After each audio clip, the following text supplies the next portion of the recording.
Hello everyone, today I want to talk to you about how Trump is handling the Ukraine issue, just looking at it from a superficial perspective, and also how I was suddenly turned into an ally of the United States for no reason. The return of American Monroe Doctrine aims to draw two spheres of influence with China, the Eastern and Western hemispheres. Trump's attitude towards China is worth paying attention to. On December 3rd, at a formal forum organized by the New York Times, during a summit, U.S. Treasury Secretary Bessent was on stage. When asked about some Americans' views on the Trump administration's long-standing so-called policy of strategic ambiguity, and when concerns were raised about this, Bessent responded by saying that the United States is an ally of China and that the relationship between the two countries remains unchanged. The host at the scene didn't wait for Bessent to finish before pressing further, asking, "Isn't America's ally Taiwan?" Bessent dodged the question and simply said, "The relationship between the US and Taiwan remains unchanged." In addition, Bessent directly refused to answer on the spot whether the United States would intervene if mainland China used force against Taiwan, saying that this was just a hypothetical question. Trump's stance on Taiwan clearly shifted during his first term. In 2021, then U.S. Secretary of State Mike Pompeo lifted the long-standing restrictions that limited interactions between U.S. officials and the Taiwan region. These restrictions were originally established in 1979, at the time of the establishment of diplomatic relations between China and the United States. When Biden first took office, his administration not only did not overturn this mistaken decision by the Trump administration, but Biden himself repeatedly stated that he would protect Taiwan. However, each time, White House officials quickly tried to downplay and clarify the remarks made by the 80-year-old president. But since Trump returned to the White House this January, his approach has been different. He has consistently avoided making a clear statement on whether he would use force to protect Taiwan, while at the same time putting even more pressure on Taiwan to increase its own military spending, demanding that it reach as high as 10% of Taiwan's GDP. This gives the impression that Taiwan's security should be protected by Taiwan itself. According to Bessent, China has suddenly become an ally of the United States. If you don't listen to him, you wouldn't know that China and the US have such a close relationship. Or is it what the US says? This US-China alliance involves the two countries dividing spheres of influence in the Eastern and Western hemispheres. On December 2nd, Vice President Vance, defending US strikes on alleged drug-running ships in the Caribbean, claimed the entire Western Hemisphere falls under US jurisdiction. According to the US, the military has recently taken action against 22 suspected drug trafficking boats. Furthermore, American media revealed that on September 2nd, during a US missile strike targeting a drug trafficking vessel, Secretary of Defense Kegsis was involved. Ordering a commander to kill everyone has sparked major controversy in the US. Kegsis claimed that the related reports were fake news and later shifted responsibility for the operation that day onto the commander of US Special Operations Command, Bradley Mans. Afterwards, Mans posted on social media to defend the US military actions in the Caribbean. He said that for decades we've been told that the US military must be everywhere, carrying out impossible missions around the world. But Washington's bottom line is to deploy troops only against drug traffickers and terrorists in our own Western Hemisphere. Mans also mentioned in his post that the area under US military jurisdiction includes all of North America, South America, and the surrounding waters. Recently, the United States, under the pretext of combating drug trafficking, attacked several so-called drug trafficking boats near Venezuelan waters, resulting in multiple deaths. Many analysts see the US pressure on Venezuela as Trump reviving the Monroe Doctrine, and Mans said that the rhetoric of US dominance over the Western Hemisphere has been further reinforced, with Trump actively implementing the Monroe Doctrine. The Monroe Doctrine refers to the United States strengthening its influence over the entire Americas in order to exclude external powers, especially European countries, from interfering in the region. This theory was first proposed by President James Monroe in his State of the Union address on October 2, 1823, and remained relevant up until November 18, 2013. That is, 12 years ago, American citizen Kerry, representing the Democratic Party, announced at the Organization of American States meeting that the Monroe Doctrine had come to an end. However, during his first term, Trump already showed a tendency toward a policy of neo-Monroeism, reflecting a significant shift in the U.S. conservative approach to Latin America.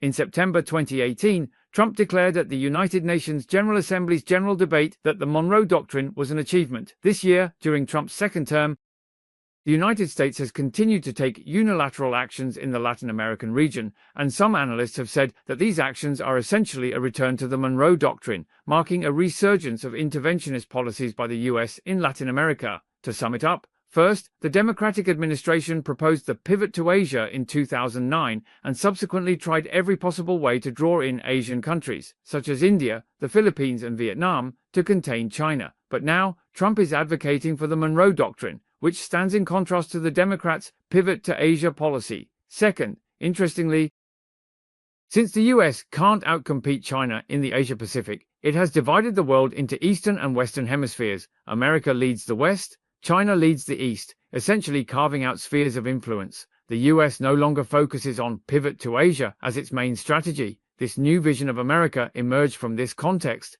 Essentially, when it comes to global affairs, China and the US, these two major powers, call the shots. The main strategy is to kick Europe out of the equation and, of course, not let Europe share in the benefits. Secondly, the so-called idea that China and the US are allies also stems from this. Although China and the US are competitors, since each has its own sphere of influence and they mind their own business without interfering with each other, in this sense, China and the US are not enemies, but rather allies in dividing up global power. In the eyes of the US, sometimes it's just a matter of making a phone call and coming to an agreement between us. Thirdly, this is why it was perfectly reasonable for Trump to tell Sanai Takaichi to keep quiet, because the Eastern world is led by China. Not only would the US not support Japan, its military ally, in confronting China, it would even step in to stop it. From China's perspective, this American stance is not a bad thing. By the same logic, when the US is dealing with Venezuela, it also expects China not to intervene at the United Nations to stop Trump's Monroe Doctrine. This approach is full of American self-interest and fits perfectly with Trump's transactional style. Just look at who he's been associating with and you'll understand. Mainland China's The Paper recently published a report that gave a very good summary. Since October this year, at least three powerful figures, Kirill Dmitriev, head of Russia's sovereign wealth fund, Trump's Middle East envoy Avi Berkowitz, and Trump's son-in-law Jared Kushner, have been holding secret meetings together at luxury hotels on the Mediterranean coast. In the end, they came up with that 28-point peace plan that caught Ukraine and Europe completely off guard. Wall Street Journal revealed terms. Ukraine cedes Russian-held Donbas areas, caps post-war forces at 600,000, and permanently forgoes NATO, crushing Ukraine, aligning with Russia. Every single point crosses Ukraine's red lines, yet they precisely match Russia's strategic demands. No one would have imagined that just a month ago, Trump, who was still wielding the sanction stick against Russia, would suddenly become the leading advocate for a Ukraine-Russia peace deal.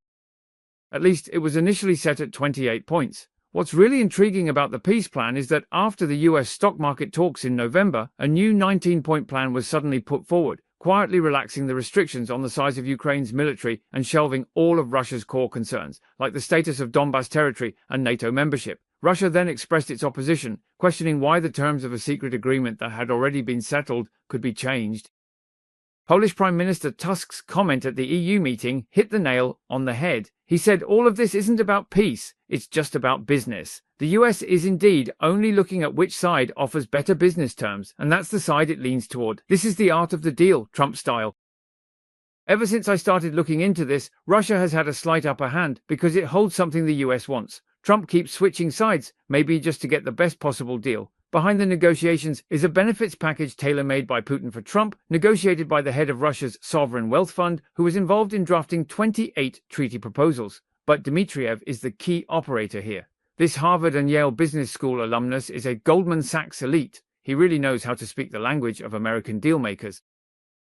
With Putin's authorization, what he handed to Trump's team wasn't a diplomatic note, but a list of commercial projects worth hundreds of billions of dollars. The most tempting bargaining chip was the $300 billion in Russian reserve assets frozen by Europe.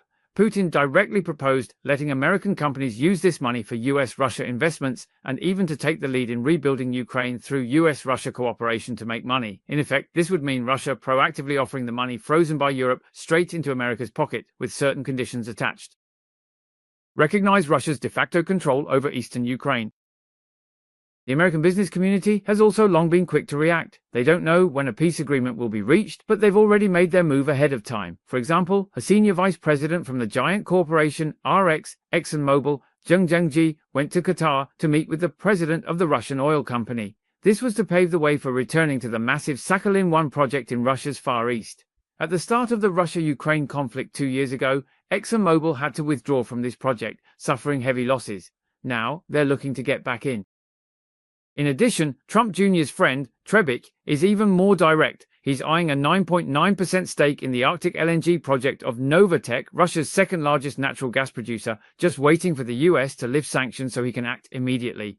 Even Trump's financial backer, Lynch, has set his sights on the damaged Nord Stream 2 pipeline. He spent $600,000 on lobbying fees, hoping to buy back this broken pipeline from Russia. These maneuvers demonstrate Trump's philosophy of dual-track governance. His Middle East envoy Witkoff even bluntly told Polish officials, "I'll give you a few ATACMS missiles, but they're useless to you. Why not just apply for a 10-year US tariff exemption instead?" Witkoff said himself that he's here to make deals.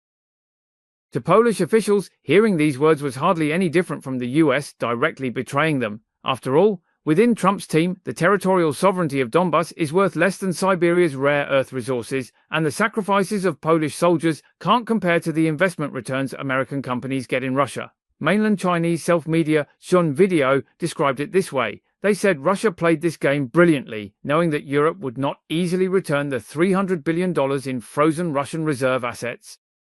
So, instead, they simply brought the US in under the banner of rebuilding Ukraine, letting the US step forward to demand this money back from Europe. Europe basically has no way out, and what's even more brilliant is that Russia has offered the US at least 6 rare earth investment opportunities. In addition, there's the rare earth from L'Oreal's Livkonbalia, all of which are strategic assets urgently needed by the American supply chain. Trump has always wanted to get rid of his dependence on others in this area. Russia is playing to their interests, and any diplomatic leverage is useful. To put it simply, we can't see through the subtlety behind Ukraine's constantly shifting attitude. It might be because we don't realize that money is involved behind the scenes, and Trump has plenty of money at his disposal to use as an incentive. So, at this point in the game, Putin is the one holding the upper hand.